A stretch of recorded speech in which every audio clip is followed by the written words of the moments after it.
Good morning mga dad, this is Megs Vlogger, a day in my life sa content creator at age of 13. Kaya mapapasabi ka lang dito ng ay for the go. So medyo maulan nga sa amin. So balak ko ngang pumunta sa kubo namin para lang kunin yung tuwalya sa kubo namin. So malapit na nga ako dyan. Nagmamadali ako kasi malapit na yung ulan. So ito nga yung kubo namin. So kukunin ko na po. So kinuha ko na nga yung tuwalya dyan. So pinilo ko na nga lang dyan. At nilagay ko lang dyan at pinandar ko na yung ilaw. Pagkatapos niyan at pumasok na ako sa kwarto para kunin yung chicken.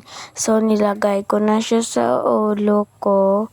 So hindi ko nga nagustuhan. So kinuha ko siya at kumawa ko ng alcohol at akala ko alcohol, lumabas ay lana. So sinutan ko na siya at hindi pala siya alcohol. So kumuha ko ng tissue, tinatpuhan ko para hindi na mababaho.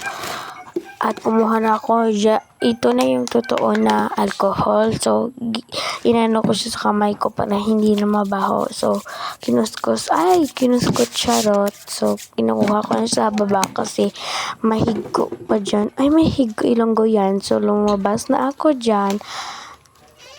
At pagkatapos kong lumabas, nanood ako ng TV. So, pinandar ko muna yung sasakyan. At ang saya ko manood kasi pinapanood ko kasi Baso din yung vlogger dyan na matatapos na nga yung vlog dyan. I hope na enjoy nyo po. Bye-bye!